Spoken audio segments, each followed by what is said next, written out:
Today, we welcome Bonner Spring to the Mystery to Die For morgue. Bonner has written 2 award-winning thrillers that take readers for adventures in faraway places, and she loves talking with other authors about the books almost as much as writing her own, where they get their ideas, how they develop characters, and what sort of research they do, and what kind of trouble they're getting into doing it. Bonner hosts the Crime Wave podcast. If you're curious about the process of writing crime fiction, not cram fiction, check out Crime Wave with Bonner Spring on Spotify.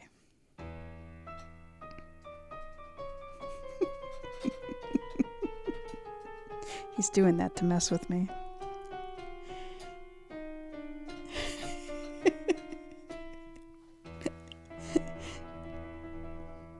Welcome to Mysteries to Die For. I am TG Wolff, and I'm here with Jack, my piano player and producer. This is a podcast where we combine storytelling with original music to put you at the heart of a mystery. All stories are structured to challenge you to beat the detective to the solution. Jack and I perform these live, front to back, no breaks, no fakes, no retakes. The rules for law and order create the boundaries for civil coexistence, and ideally, the backdrops for individuals, families, and companies to grow and thrive. Breaking these rules puts civil order at risk. And while murder is the big daddy of crimes, codified ordinances across municipal divisions, counties, states, and countries show the nearly endless ways there are to create mayhem. This season, we put our detective skills to the test. This is Season 8, Anything But Murder. All right, so welcome to Episode 2. Dog napping is our featured crime. This is Going to the Dogs by Bonner Spring. All right, now what exactly are we feeling as far as an instrument we should be using today? Well, I mean, we're about puppies, so... About puppies. Frisky, happy, upbeat, ruff, ruff, ruff. Well, sure. It's the one episode where our dogs could bark in the background and it would be totally appropriate. What is that? It's a nylon guitar. Everything sounds like Spanish classical when it's on a piano. Are we going with nylon guitar? I don't know. Does it feel like a Spanishy kind of a feel, kind of a story?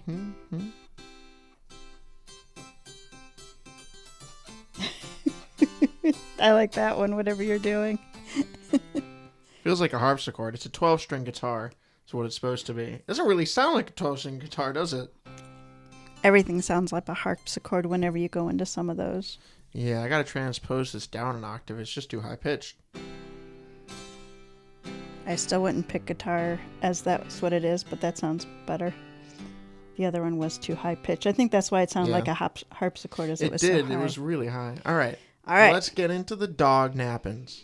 Where, oh where, has my little dog gone? This is your grandfather's place? Mamie stared at the wood-shingled cottage with its gabled roof and mullioned windows. It's like the coolest gingerbread house ever. Evan laughed. Yeah, Gordon is awesome. He's also told me to call him Gordon, by the way. He said Grandpa made him feel like an old man. He was a composer for lots of big Hollywood films, way back ones, and always said the Hansel and Gretel vibe helped him dream up the best romantic tunes.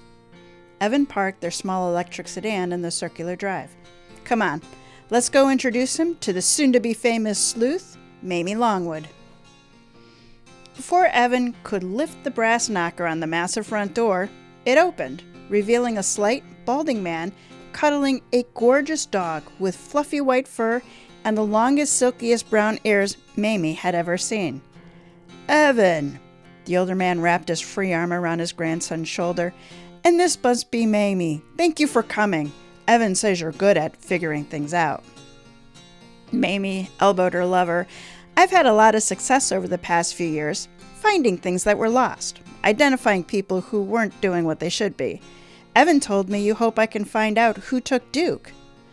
That's the idea, Gordon said. Come, sit.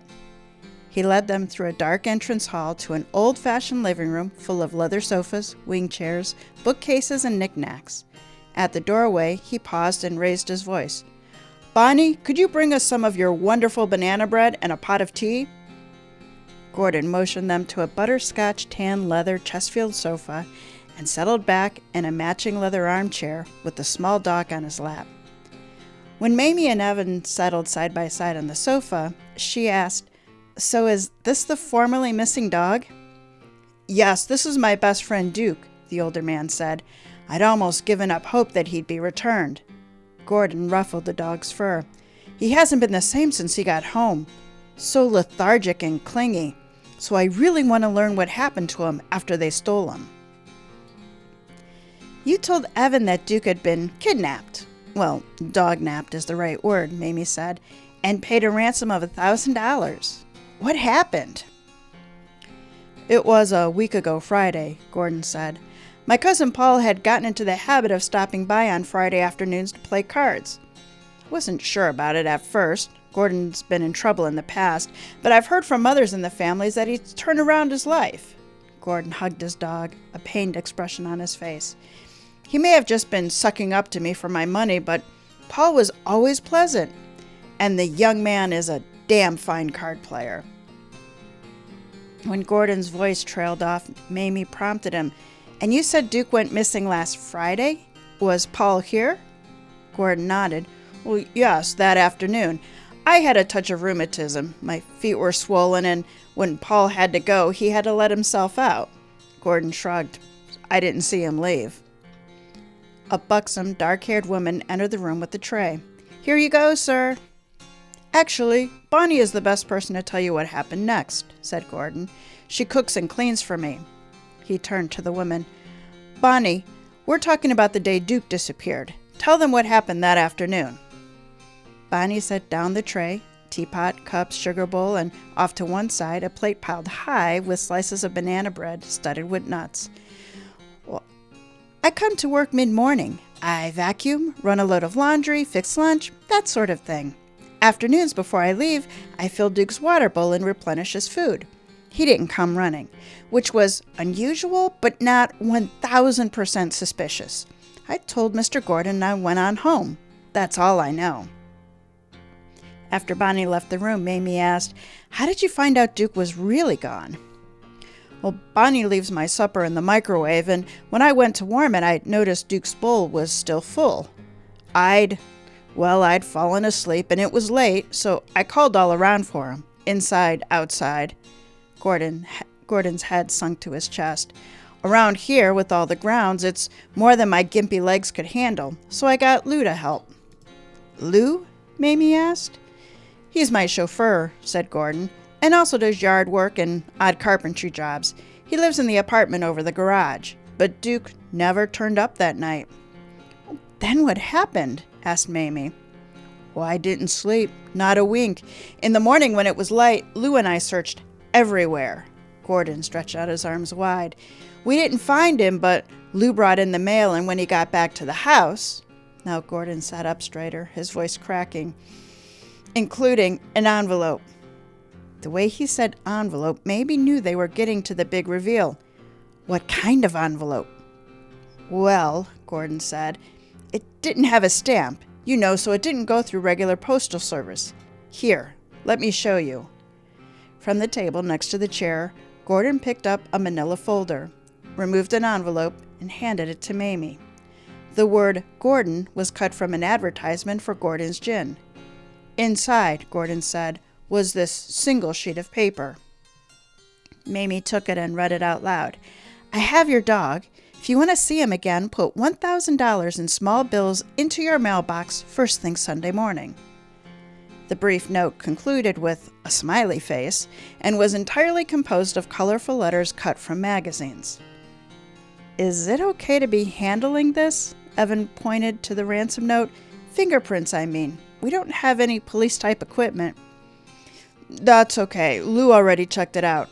Only my prints were on the letter, and only Lou's and mine on the envelope." "Lou?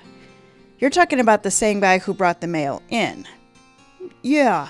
Gordon ran his hand through his sparse white hair. My mailbox was by the main road at the end of the driveway. It's too far for me to hobble. Mamie thought back to the long, curving, tree-shaded drive. Yeah, that's a good quarter mile or so. So, she said, this was last Saturday morning. How did you get the money? Gordon shrugged. I had Lou drive me to the bank and made a withdrawal. Lou again, thought Mamie. And then? Well, early Sunday morning, Lou drove me to the mailbox. I put the money in a big Ziploc bag. Mamie thought for a minute before she spoke. Since it was a Sunday, the regular mailman wasn't a factor, right? So the money's in the mailbox. Then what? Well, Lou came up with the idea of hiding to see who came.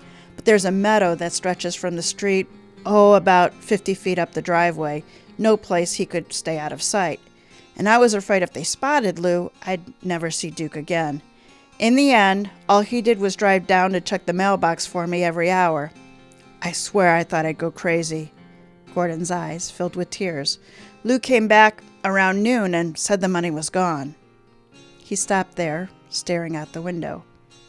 But no Duke? Mamie's voice was soft. Right. Lou suggested that maybe they didn't want to keep the dog in the car in case I tried to stiff them for money. Evan jumped in. So he thought they'd come to collect the money and count it, then return later to drop off Duke? Tears trickled down Gordon's cheeks. Yes, that hope got me through the night, but Sunday, Monday, Tuesday, Wednesday, Thursday.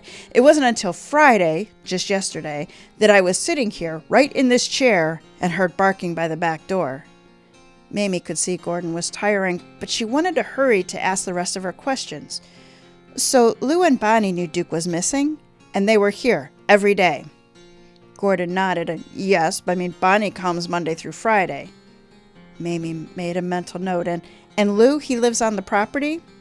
Yes, he rents are astronomical around here, and Lou had been couch surfing. He's an aspiring musician and a songwriter, but it's pretty obvious he was living paycheck to paycheck, and I had the space. It's worked out well. Where does Bonnie live? Mamie asked. Oh, in town. She's a single mom with 3 kids, works mother's hours. Gordon sagged back in his chair. Those were the longest days of our lives. Bonnie was so tense she kept dropping things in the kitchen anytime there was a loud sound. And I think Lou, like me, he was depressed. He stayed up in his room over the garage, playing music and only coming down when I needed him for something. Mamie needed more suspects. Who else had been around the house recently? Besides Paul, who's here pretty much every Friday, the only other visitor was last week. Gordon scowled. A pushy realtor named Janice Dobosh, who thinks she can persuade me to sell this place. Mamie looked around. It's lovely, but maybe too large for you? Well, it's the strangest thing, he said. She showed me a letter that I supposedly wrote to her asking for an evaluation. Supposedly? Mamie's antennas tingled. This was the first genuinely suspicious occurrence. You didn't write it? Absolutely not. Gordon's agitated shaking caused Duke to slide from his lap. But it really was written, typed on my personal stationery. But I can't sell. This is my late wife's family home. After she passed, her will allows me to stay here for the rest of my life, but then the property reverts to the Essex County Heritage Trust. And you explained that to Mrs. Dobish, the realtor. Gordon rubbed the back of his neck. The way she stonewalled my answers, I got the idea that she thought I was lying. Definitely someone to look into, Mamie thought. Was she here on Friday too? No, it was Thursday morning, but she was so pushy that it took me a long time to get rid of her. And meanwhile, she snooped around just about everywhere. Gordon grimaced. She even petted Duke and tried to pick him up. Mamie tried to frame her last question politely. Could Duke have been taken by someone, just passing by? I don't see how, Gordon said with a shrug of his shoulders. Duke runs around the backyard, but I put up one of those invisible fences out front. He can't explore farther than the front of the house where the garden starts. 20 feet max. Evan spoke up. So the dog napper had to be someone with access to your house.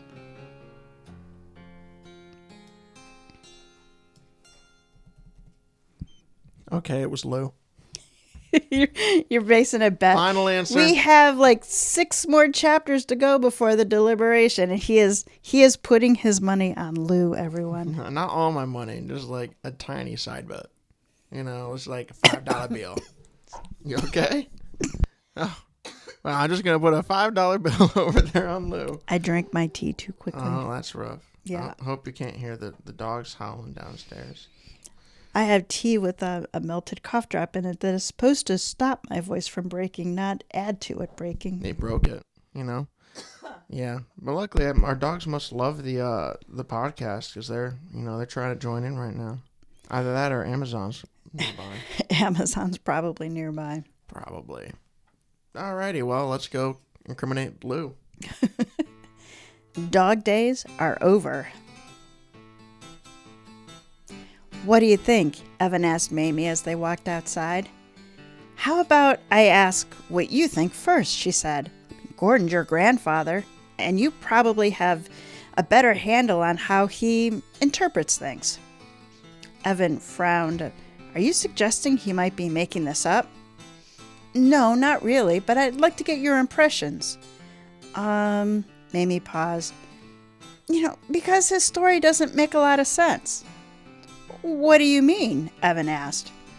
Mamie turned to him with her hands on her hips.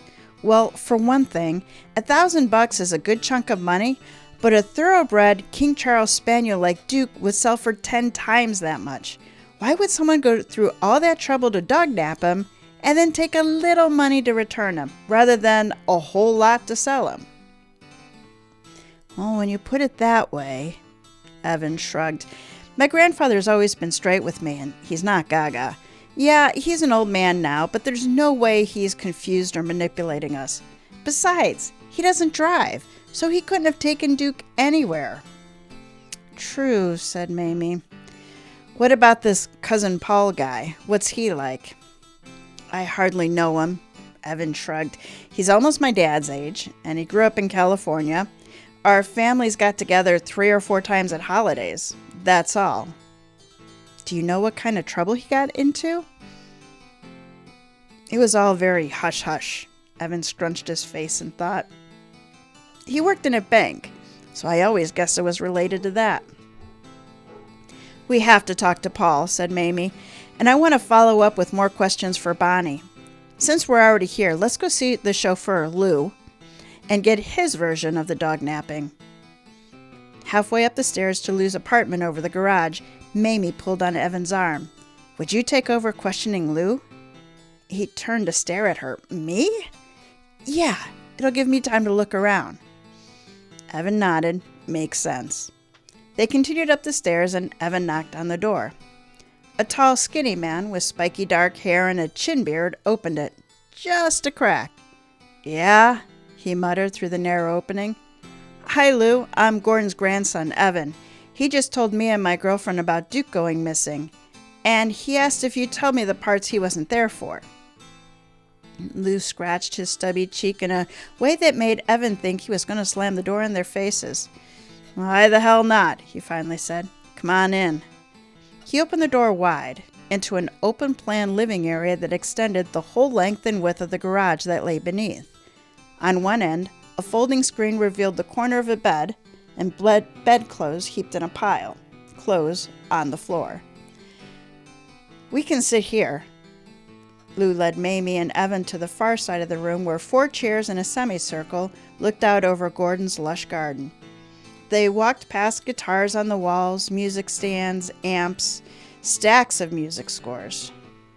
So, what exactly do you want to know? Lou's tone stayed belligerent.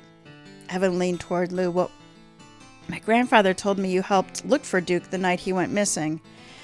Yeah, he called me around 8 or so, Lou said. I'd seen Gordon in the yard earlier, but I had the stereo on and couldn't hear what he was saying. After he phoned, I went out. We were at it for, more than an hour, I'd guess, calling for Duke, looking for places where he might have gotten stuck or injured. By then it was dark, and I suggested we start over in the morning. What happened then? Asked Evan. I knew Gordon would be anxious, so I set the alarm and I was outside by 7. He shook his head in disgust. No Duke. Gordon eventually went in to rest, and I did more yard work, just to keep an eye out. But when I checked for mail, the way I usually do in the late mornings, I found that ransom note. That was smart, dusting it for prints. Evan was good at sucking up when necessary. How did you know to do that? Lou bit his lip. After a long silence, he exhaled loudly. I had a bandmate once. He was great on the drums, but money started going missing. I suspected he was stealing from me, but I never caught him on it. I've seen those cop shows on TV where they check for fingerprints, so I bought a jar of powder and dusted my stuff. Fingerprints that weren't mine were all over my backpack, my wallet, places he never should have touched. Lou's laugh was bitter now. Turns out, it wasn't my drummer after all. It was my best friend, the bass player. Anyhow, I kept the fingerprint stuff around. Comes in handy sometimes. That was a pretty effective explanation, thought Mamie, and it'll be a pain to check if it's true or not. Lou's recital of driving to get the money and the aftermath of the dog's disappearance matched what Gordon had told them. Lou finished by saying, I felt real bad about Gordon's anxiety last week, but I was working on a couple new songs in my free time and I got caught up in the music. Mamie had gotten up while Lou was talking, strolled to the middle of the large room. Nice stereo. Thanks, he said. I just bought it. This is so lovely up here, said Mamie, channeling her inner Martha Stewart. Does Gordon ever come up here just to sit around and talk? Nah, he just calls if he needs me outside of my regular hours, said Lou. He said early on that he'd always respect my space. That's the kind of guy Gordon is, even though, I'm the hired hand living on his property. Lou's antagonism had waned as he told the story, but now he stood and his voice sharpened again. Anything else? The second Lou's door closed, Mamie kissed her boyfriend. We make a good team, Evan. What did you learn? He asked. No sign of anything that would indicate a dog's presence. Bits of stray dry food or a water bowl left out. But I checked on my phone while you two were talking. That stereo? It cost over $900. Evan's eyes widened. Didn't Gordon say Lou was living paycheck to paycheck? Yep, Mamie agreed. Wonder where he found the money. And Lou's the one who, quote, found the envelope and told Gordon the money was gone. Plus, Mamie said, he lives right here and knows Gordon won't enter his apartment. Evan tapped Mamie's arm. But once he had the money, he couldn't return Duke in 5 seconds. It's crazy to wait 5 days, though. A dog barking up here would be loud enough for someone in the house to hear. Mamie nodded. Good questions. Anyhow, my money is on Cousin Paul. Let's talk to him next. Okay, I'm going to try to sip my tea again without choking myself. Suddenly, Lou seeming a little too obvious from that side bet come through. Are you sliding your chip off of the Lou? I'm not going to slide it off, I already went in, but I'm beginning to realize the error in my ways, as you may say. Are you ready for hair of the dog? Hair of the dog? Hair of the dog. Not air? Hair of the dog that bit you. It's the cure for a hangover. Oh, that mean you're supposed to drink in the morning? You're supposed to drink whatever you drank the night before. That's rough to drink Malort in the morning. I can't imagine that. If you've never had Malort, consider yourself blessed. All right. Well, let's keep on going then.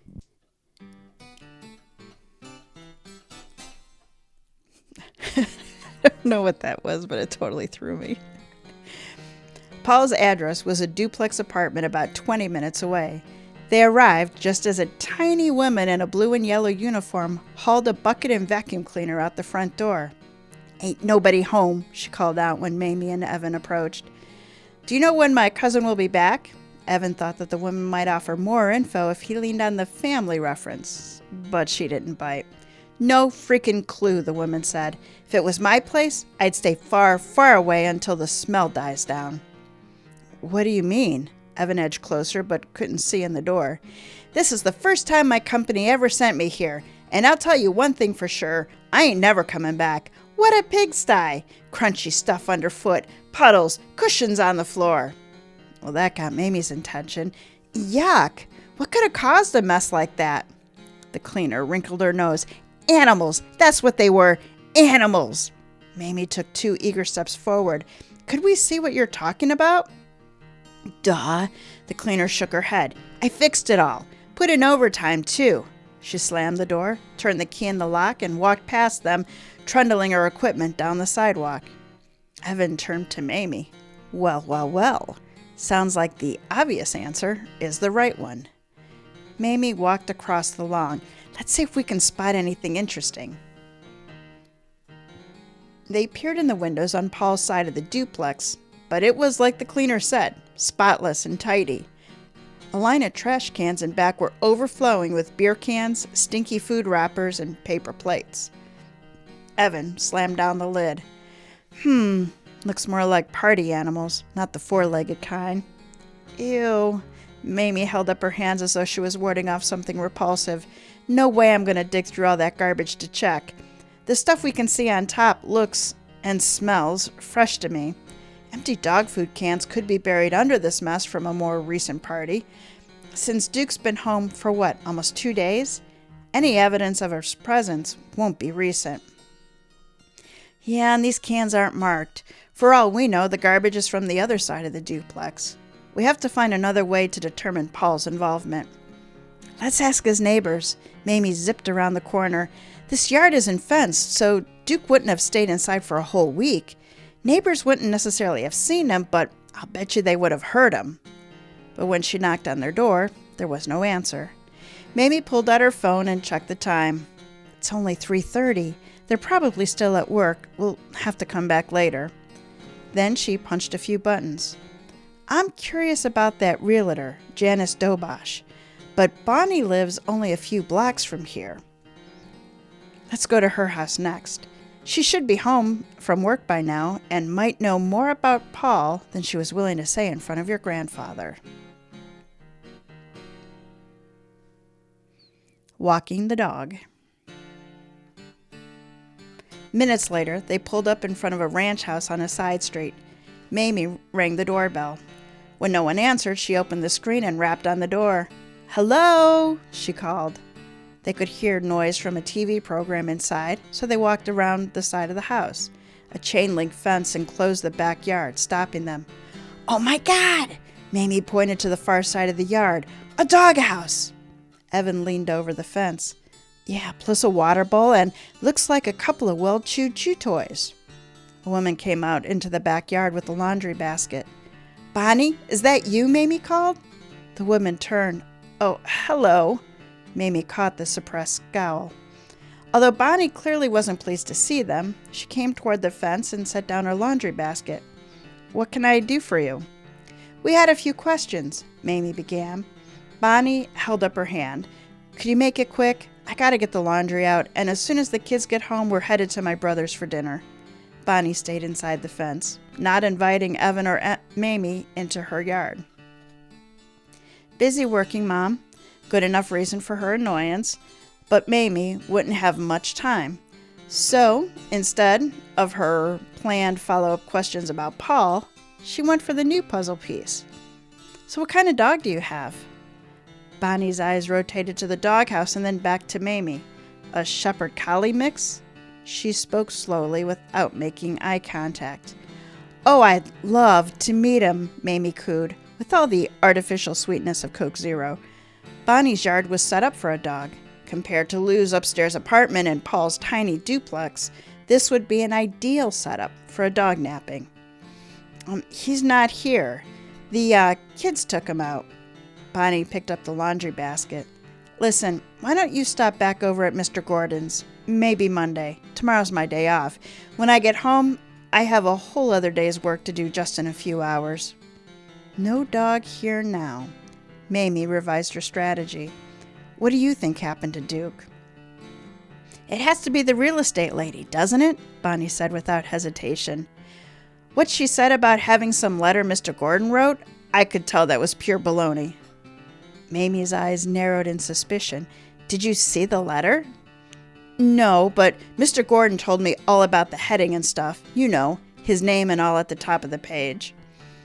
Before Bonnie finished speaking, 3 children and a big dog came around the corner. Mom, the tallest kid called. We walked him all the way to the park and back. Can we leave for Uncle Bob's now? You'll have to wait until I get this laundry out. To Mamie, Bonnie added, Can we talk on Monday, okay? And she walked away.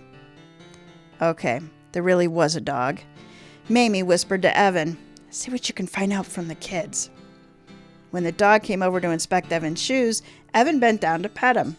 What's his name? She asked Bonnie's son. Rex, said the boy. He's almost full grown. When Mom gets ready, we're going to go see Uncle Bob and Daisy. The boy grinned ear to ear and said with shy eagerness, She's pregnant. That's cool.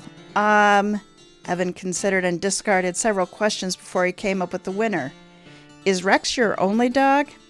Oh, yeah. Mom says we can't afford more than one.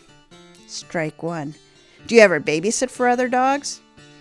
No, but one time. Nick, get inside right now and put on clean clothes, Bonnie yelled from the other side of the yard. We need to leave soon. The boy waved as he ran off. As Evan and Mamie got back and trudged back to their car, he muttered, I wonder what he was going to say. Too bad we didn't have more time. Yeah, Mamie said. Since Bonnie already has a dog, she's got all the equipment. It would be simple for her to keep Duke here for a week. We'll have to come back another time, maybe while Bonnie's at work. Same with Paul's neighbor.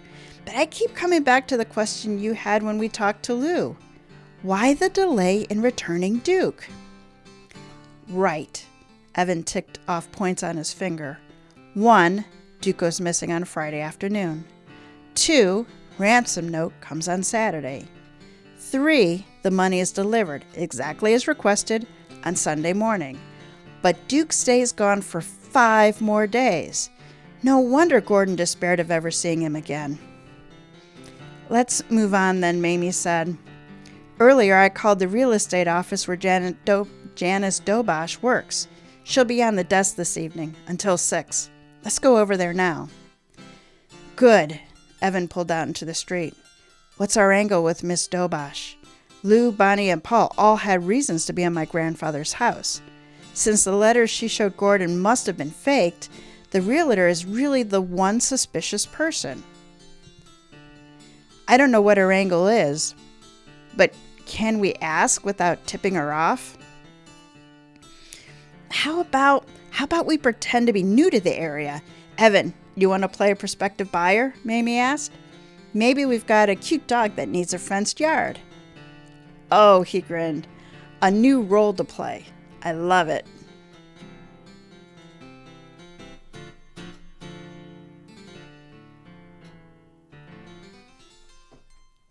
Putting on the dog.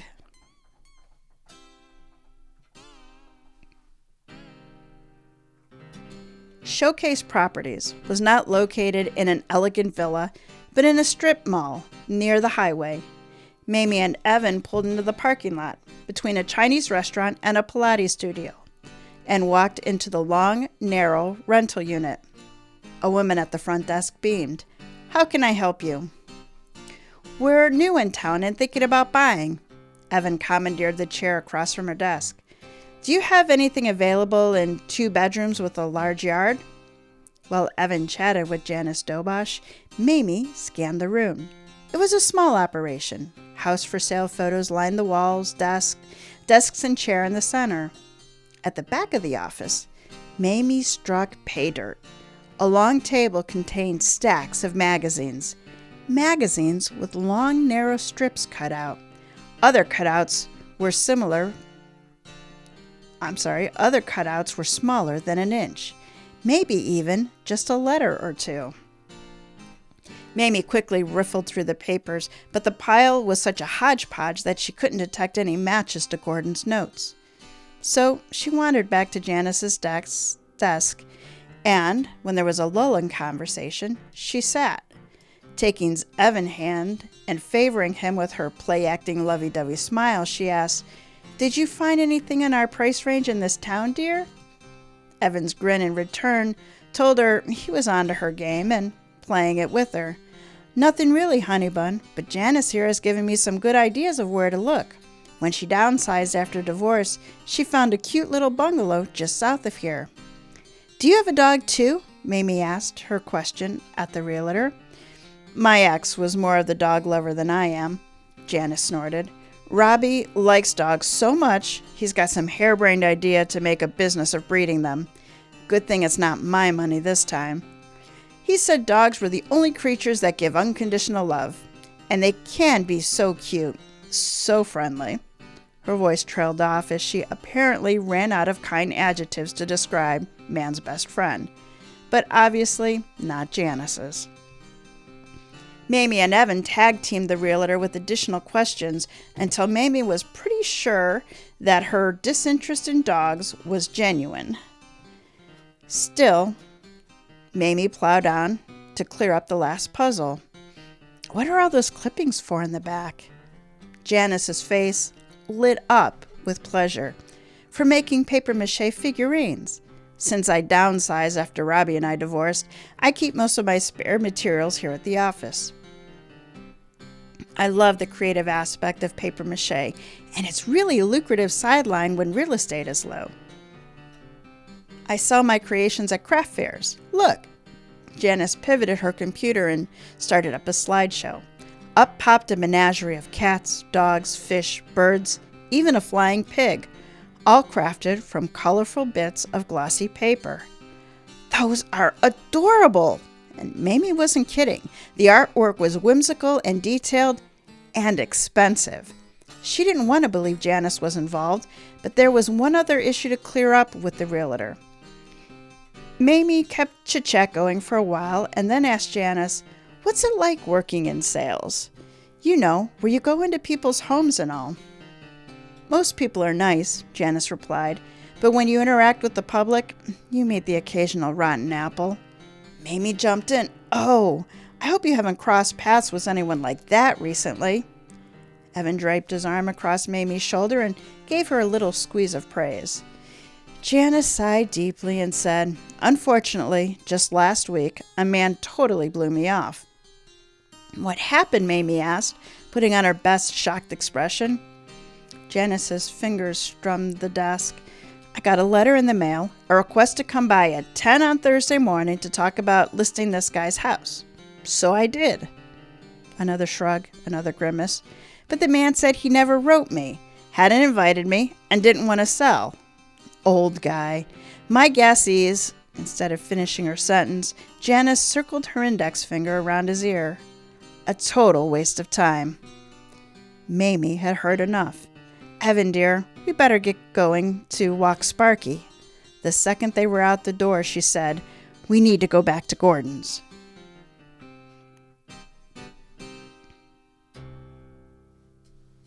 Weird. He never sent it. I'm having fourth thoughts about Lou. Okay. We're not at the deliberation. No, we got two more chapters. But I got my new guess. You got your new guess? I don't know. This story has too much evidence, man. I've never had a story give me so much evidence. Normally I'm begging for anything, and this one's like, "I'll tell you whatever you want." They all did it. This is hard. So it's a Murder on the Orient Express. They all did it. They all did it.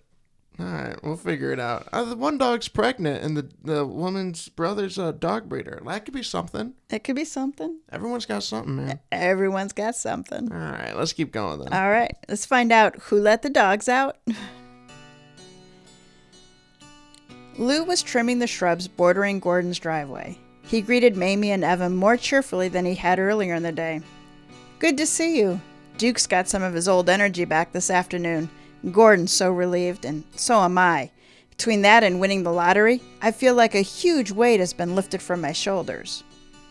"You won a lot of money?" Evan asked. "Yeah, I picked up a scratch ticket on a whim a few weeks ago." Lou fist pumped in the air. "And I hit it big, over $2,000. "Congratulations," Evan said. I guess that windfall helped buy your new stereo. Lou nodded. That, and it paid off a couple of debts. It feels great to have a little breathing room, and I bet old Duke is feeling the same kind of relief. Gordon, too. Mamie chimed in. Is Gordon home? Sure, go on in, Lou said. They found Gordon, still in his favorite leather armchair where they'd left him. But Duke, who'd snuggled listlessly on his lap earlier that day, jumped down when Mamie and Evan came in the room and trotted over to sniff them. Gordon peered at their excited faces. You have news? We're closing in on it, Mamie said. The note that Janice Dobosh got is the key to this whole mess. The letter was written on your stationery, but Janice was not in the house before she arrived with it. Therefore, either she isn't the dog napper, or she had an accomplice. She couldn't have done it all by herself. Gordon nodded. That makes sense. Think back to the day Janice came to the house, Mamie said. Did she show you the letter of introduction when she first showed up? Gordon scowled. No, she just barged in like she was invited and proceeded to make herself at home. When did you see the letter? Well, after I kept arguing with her, trying to get her to leave, she rooted around in a little attaché case she was carrying and pulled it out of a folder. Mamie clapped her hands, and Duke scurried back over to Gordon. So it sounds to me like she genuinely thought she had a meeting with you. Otherwise, she would have led with proof of her bona fides. Well, you may be right, Mamie. She certainly seemed confident that I invited her over. Mamie tensed as she asked the important question. Did she interact with anyone besides you while she was here? Gordon closed his eyes. No. Lou and Bonnie were off running errands. And that was Thursday, Mamie said, so Paul wasn't here. When he nodded, Mamie fist-pumped in excitement. Gordon, we need to go out again and check on 2 things. Oh, darn, it's almost dinner time. If you're hungry, you can grab a snack in the kitchen, he offered. Oh, no thanks, Mamie said. It's just that I need to ask Bonnie something, and they were going to her brother's house for dinner. Hold on. Gordon struggled to his feet. I'm pretty sure Bonnie gave me her brother as next of kin when she applied for a job here. Let me see if I can find those papers.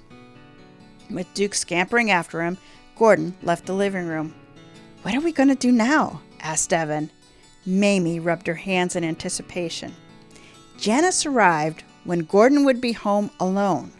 Who are the only people who could have sent that letter asking her to arrive at 10 o'clock? Well, if you leave out my grandfather, Evan said, only Paul, Bonnie, and Lou. But that doesn't narrow the field much. We're left with the same 3 suspects. Well, Paul wouldn't be here Thursday morning, Mamie said, and Janice wouldn't be here Friday when Paul was. So why would he need to implicate her? There's got to be a link somewhere. Evan scratched his cheek. So you think either Bonnie or Lou was in on it with Janice? In on it. Mamie rolled the words around again. In on it. What if we're looking at this the wrong way? Gordon returned just then with the post-it note. Here's the address for Bonnie's brother. From what she said about him, he's a bachelor entrepreneur with big ideas. Mamie put the address into her phone. Well, this is not far from here, but Paul's place is closer. We'll talk to Paul and then swing by to speak with Bonnie. Hold dinner for us, okay?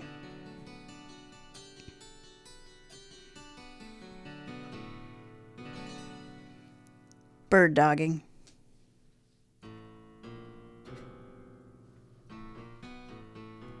Evan and Mamie pulled into Paul's driveway just as he returned home. The 2 men exchanged fist pumps. Hey, good to see you, Evan. It's been... Paul's voice trailed off. Yeah, a while, Evan said with a chuckle. At least we recognized each other. And this is my girlfriend, Mamie. We were over at my grandfather's this afternoon. Did you hear about Duke? Paul exhaled with a high whistle. Yeah, Gordon was beside himself, poor guy. How's he doing today? Oh, now that Duke's back, he's better. Paul's eyes widened. Wait, the dog is back? Mamie found herself staring at Paul. He really did sound surprised. Evan replied to his cousin, well, Duke showed up late yesterday, after you left, and the poor dog was wiped out. Whatever happened the week he was gone, It must have been intense. Geez, gone a whole week. Paul rubbed his cheeks. Gordon phoned me on, I think it was Tuesday, with the news that Duke was gone. He sounded awfully depressed. But the company had sent me out of town unexpectedly, so I couldn't get over to see him. I only got home Thursday night. Thinking about the filth the cleaner described, Mamie pronounced, "You weren't in town last week?" "Unfortunately not. I flew out to Seattle on short notice last Sunday night." Mamie and Evan exchanged glances. That trashed apartment, something was fishy. But before they could react, Paul went on, "A good friend of mine is getting divorced, so I helped him out by letting him stay in my place." Imagine my surprise to find out that he had the party to end all parties a few nights ago. My neighbors are pissed at me, and the house cleaners just sent me a bill for double what they usually charged. Mamie smelled a rat. "But Gordon said you played cards with him yesterday afternoon. You didn't say anything about being away." Paul rolled his eyes. "Oh, I'm sure I did. Gordon was awfully distracted about Duke. I doubt he heard half the things I said. We play penny a point, and usually split the pot pretty evenly, but yesterday he could hardly concentrate." Mamie yanked on Evan's arm. "Honey, we're going to be late for dinner." Evan caught the urgency in her gaze, and the duo made a hasty excuses. Back in the car, Mamie said, "Paul's story will be easy to check. The next question is for Bonnie." 5 minutes later, they parked in front of Bonnie's brother's house on a quiet street on the outskirts of town. "Oh my God!" Wide-eyed, Mamie pointed to the mailbox at the end of the driveway. "Do you see what it says? It's Robert Dobish." She grabbed her phone and called the realtor. After getting the information she wanted, Mamie hung up and stared. It all fit together. "Take us back to Gordon's," Mamie said. "We got everything we need." All right, we're at the deliberation. Alrighty. So Mamie may have figured out what's going on, but Evan definitely needs our help to unpack this dog-napping caper for his grandfather, Gordon. Yep. So here are the suspects in the order that we met them. Bonnie, the daily housekeeper with a dog of her own. Lou, the down-on-his-luck musician turned chauffeur and handyman. Yes. Paul, the cousin with the checkered past. Yep. And Janice Dobish, the real estate agent who swears she had an appointment. Interesting. Okay, you want the clues? Yes. Okay. I believe everyone did it, though. I'm pretty sure everyone did it. Here's what they know. Duke, a purebred King Charles Spaniel, went missing sometime midday Friday. Lou found the ransom letter in Saturday's mail, and he placed the ransom demand in the mailbox on Sunday. Duke showed back up the following Friday, exhausted. Yes. So you understand the timetable? I do. Okay. The ransom asked for $1,000, much, much less than Duke was worth. The note was made of words cut out of magazines. Indeed it was. Bonnie was the first to notice Duke missing when he didn't come running as he usually did when she filled his bowl. Lou and Gordon spent the evening looking for him. Strange. Paul was at the house on Friday visiting Gordon, but he let himself out as Gordon's rheumatism acted up, giving him free access to the house. Okay. The day before, Thursday, realtor Janice Dobish came to the house. She claimed to have a 10 a.m. meeting arranged via letter. Gordon denies writing the letter, and Gordon confirmed that the letter was written on his stationery. Strange. Bonnie lives in a house set up for a dog. Her dog, Rex. Bonnie's son confirmed that they have only one dog. Bonnie thinks Janice dog-napped Duke. That's really weird. About the fourth time I've said Janice. Janice. She's only kind of Janice. She's Janice. Lou lives over Gordon's garage. He had the most access to Duke, was highly involved with the search and ransom, but the least space to keep him in. He has a new stereo worth close to $900 and claims he hit a winner on a lottery scratch-off. All right. Paul lives in a duplex with a yard. His house was trashed, something he blames on a friend he let stay. Paul claimed to be out of town when Duke was taken and seemed genuinely surprised when he was told that he was returned. Okay. Janice did not previously know Gordon and only went to the house once. She does cut paper out of magazines, but claims it's for her art business, where her items make more money than the ransom. Interesting. Bonnie's brother, Uncle Bob, is Robert Dobish, Janice's dog-loving ex-husband. Before you even ask, you'll notice that Robert, Bob, or Robbie, whatever you want to call him, is not on our suspect list. But isn't Bobber also Bonnie's brother? Yes. Yeah. So, who is Mamie looking to collar and leash for Duke's dog napping? All right. So this is just a clusterfuck. If you don't mind my French, as they say. That's why we have the explicit tag. I'd be offended that, cursing was just called French, I think it came because some of the French words are hard to say, so everybody butchered it. That might be it. Okay, so here's the diggity deal. Bonnie has a pregnant dog. No, Bonnie's dog is Rex. He's a boy. What? Uncle Bob has the pregnant dog, Daisy. Uncle Bob has a pregnant dog named Daisy. I guess Rex could be the dad. Gosh darn it. That was all I had. No, it could be it. We'll stick with what I'm thinking. Lou probably. I don't really know whether or not he made the $2,000 on the scratch off. He paid off some debts. He did all that. I'm gonna say it's not Lou. He had the greatest opportunity, but I don't think he had the best. If it was Lou, he couldn't have worked alone. He could not have worked alone. It was not possible for him to. I think the reason that the dog is tired is because the dog was, knocking Daisy up, which doesn't have to include Bonnie, but it probably does include Bonnie because it wouldn't include Janice if she doesn't like her ex-husband, Mm-hmm. So I think it's probably Bonnie over everyone else. Paul, I don't even know what the hell Paul's doing, man. He's just there. He's along for the ride. He's a good guy.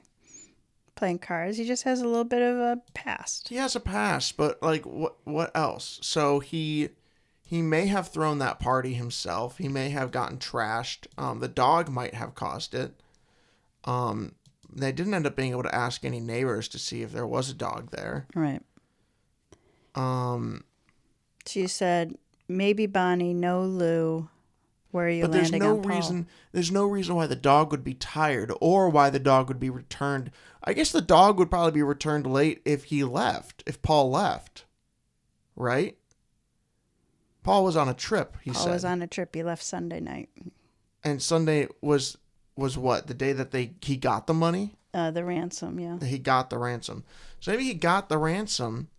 He went on his trip with the dog. He got back, Thursday night and gave the dog back as well? On Friday. Dog got back on Friday. Dog was missing for a week. Dog was missing? Oh, or 8 days, Friday to Friday. Guys, I wanted to win one of these podcasts. I wanted to guess who it was at least once within the first 2 freaking episodes. I could go with Paul again. I went with Paul in the last episode. I was wrong. I could try again. See if I'm any character Paul. Any character named Paul, you have to be like, it was him. Pauls are dangerous, apparently.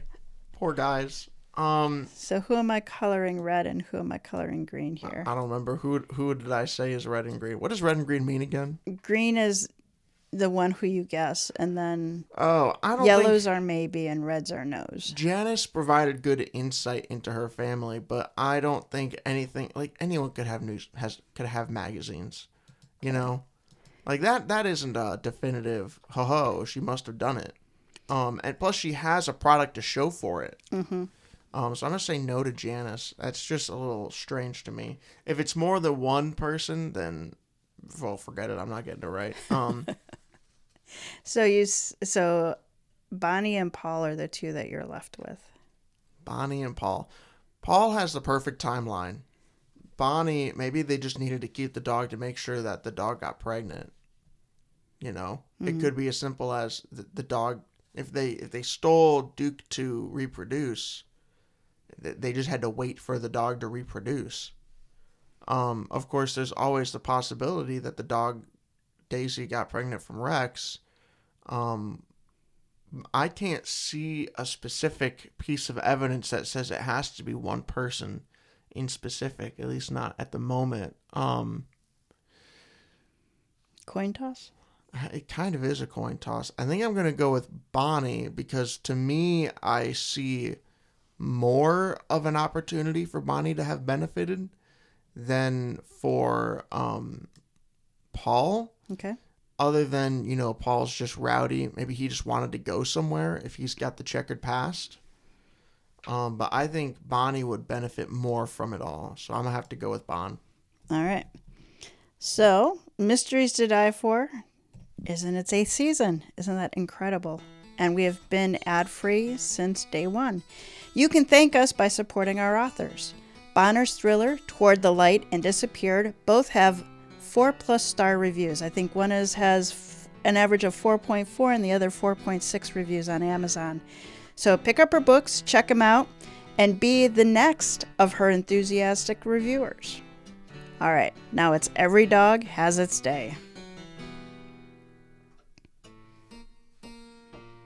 Gordon pulled the steaming lasagna from the microwave. After they filled their plates and sat at the big dining room table, Gordon asked, "How did you figure it out, Mamie?" "Okay, I'll start with my process of elimination. Since Janice Dobosh could not have sent that letter, someone with access to your home must have done it. The timing of the request for her to visit was significant, too. Bonnie and Lou would be running errands. In other words, she wouldn't see them." Gordon interrupted, "But what difference would that make?" "Although it didn't completely exonerate Janice from being the dog napper, here are 3 important facts about her. 1, you said yourself that she wasn't here the day Duke went missing. And 2, she's just not into dogs. And 3, she sells her delightful paper mache creations for hundreds of dollars each. Since she didn't know you, and she didn't desperately need $1,000 or crave a chance to snuggle with a dog for a week, I worked on the assumption that, rather than being an accomplice, she was being set up." "What?" Gordon put down his fork and stared quizzically. "Who could have done that and why?" "Who? Well, there's Lou," Mamie said. "He could have taken Duke more easily than any of the others, but the same proximity to your house made him a likely suspect, worked against him when Duke was gone for a week. Once Lou had the money, though, there was no reason not to miraculously find Duke running around not 5 minutes later. And as for the why, there's 0 reason for him to write some random realtor just to muddy the waters with extra suspects." Evan topped off their wine glasses. "Now tell Gordon what happened when we went out this afternoon." "Paul had been high on my list," Mamie said, "but he was apparently out of town all last week, which turns him into an unlikely culprit." Gordon slapped his forehead. "I remember that now. Paul said something about being away for a few days. I guess with all the confusion, it slipped my mind." Mamie and Evan exchanged fist bumps. "We hadn't verified Paul's story, but your corroboration, plus what happened next, makes that unnecessary." "What?" Gordon asked. Mamie lifted her wine glass in a toast. "We went to see Bonnie, having dinner at her brother's house. You wrote down his address, Gordon, but not a name. When we got there, we saw the street-side mailbox. His last name is Dobish. He's Uncle Bob to the kids, and he just so happens to be Janice Dobish's ex-husband, Robbie." Evan finished her thought. "The dog lover?" Gordon rubbed his forehead.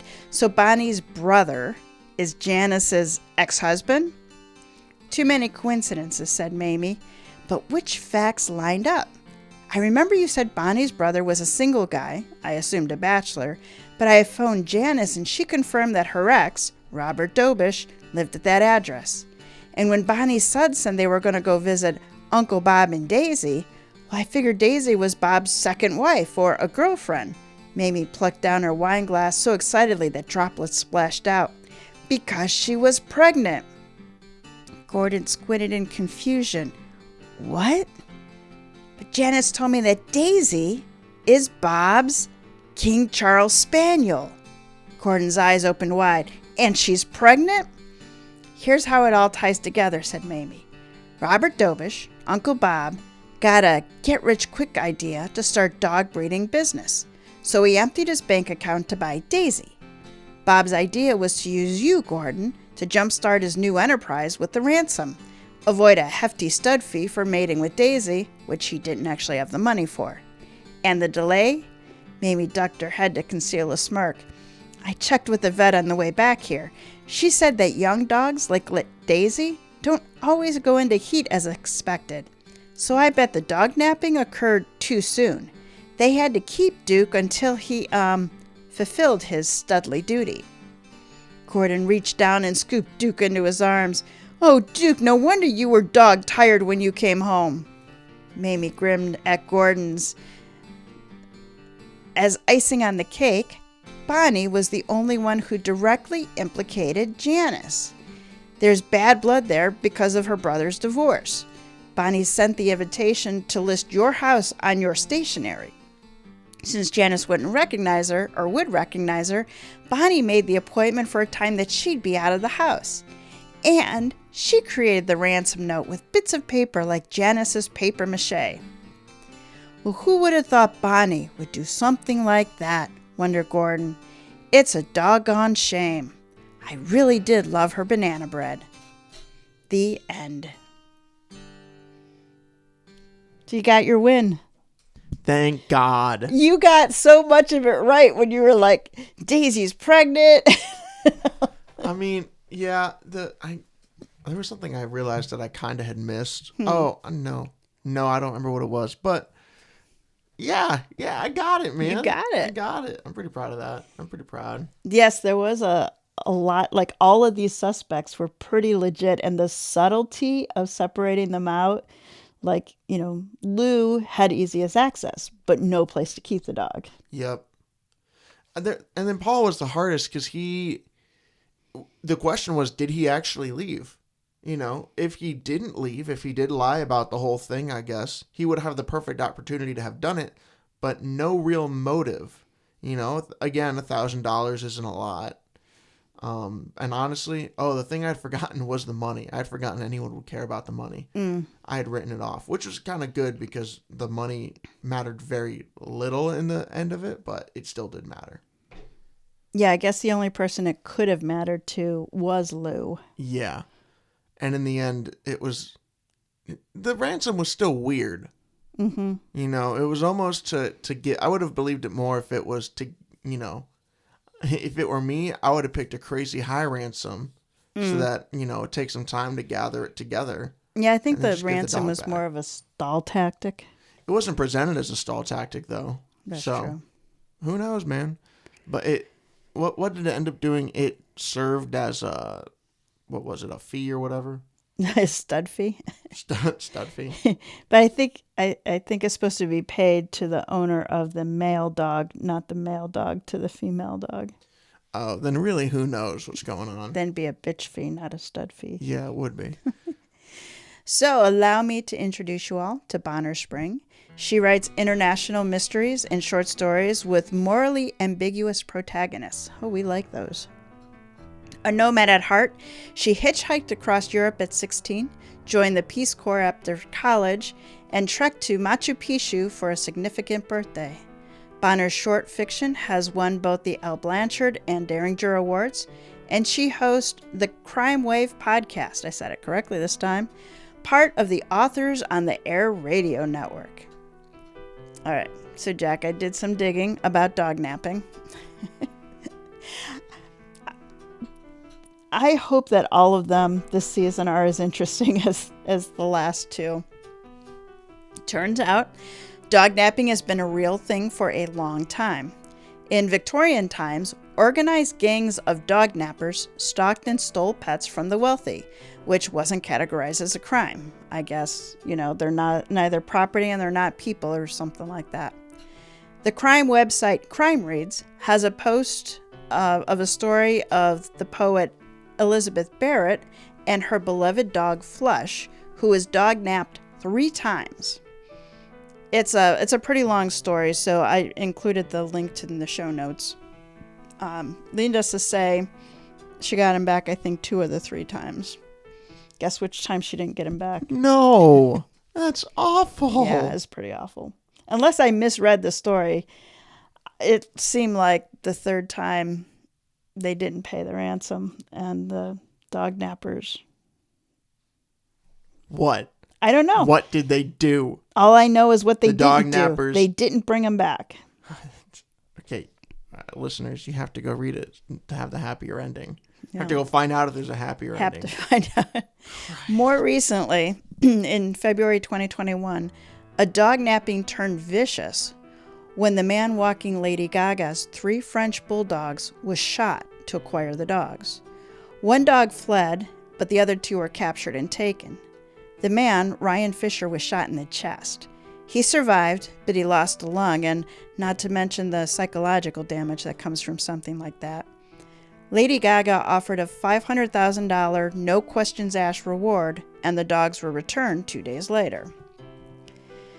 But questions were asked, and the apparent hero, Jennifer McBride, was arrested with 4 others and charged with attempted murder. James Jackson was sentenced to 21 years for the attempted murder of Fisher. McBride pled the charges down to receiving stolen property and was sentenced to 2 years probation. But that wasn't enough for McBride, who then sued Lady Gaga for the $500,000 reward plus $1.5 million in damages. Lady Gaga stood her ground, and the judge sided with her, finding that McBride could not benefit from the wrongdoing by seeking enforcement of the contract. Just idiots. Idiots, idiots, idiots. There's a link to the BBC coverage, and I'm really glad Lady Gaga got her dogs back. And that's messed up, you know? Yes. It takes me so long to get to the mic sometimes. I'm like, it's not worth commenting. Anyway, dude, that's awful. Isn't it? So the attempted murderer got off without getting charged for that? He did. He got charged, and he got 21 years for shooting Mr. Fisher. I thought he said he got appealed, though. No, the woman. Oh, the woman. The woman, this Jennifer McBride, she was originally charged with, I don't know if it was I think it was attempted murder, but she pled it down to just receiving stolen property, the dogs, and was sentenced to probation. And, she couldn't, I don't know, she probably deserved more than that to begin with, but then she sued Lady Gaga for not paying off on the reward, plus damages.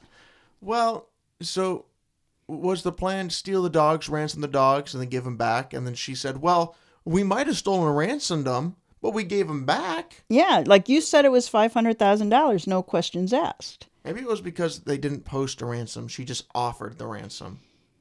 Well, the judge sounded like the finding was that you basically could not benefit. Same thing like if you kill somebody, you can't inherit their estate. You cannot benefit by your wrongdoing. Yeah, no, that's pretty terrible. So that made the contract between the 2 null and void. Well, thank God. Thank God. Poor Lady Gaga. And poor Mr. Fisher. And poor those dogs. What a traumatizing time. Yeah. I wouldn't trust anyone to walk your dogs. You got to go walk your dogs in a private park now. I guess. Jeez, it's dangerous. All right. Time for the wrap-up. This wraps up this episode of Mysteries to Die For. Support our show by subscribing and telling a mystery lover about us and giving us a 5-star review. Check out our new website, m2d4podcast.com, for links to this season's authors. Mysteries to Die For is hosted by TG Wolff and Jack Wolff. Go Into the Dogs was written by Bonner Spring. Music and production are by Jack Wolff. Episode art is by TG Wolff. Join us next week for a toe tag, which you all know is the first chapter from a fresh release in the mystery, crime, or thriller genre, and then come back in 2 weeks for our next original story, where identity theft is the featured murderless crime. It's Will the Real John Shady Please Stand Up? By me, TG Wolff. All right, Jack, take us out.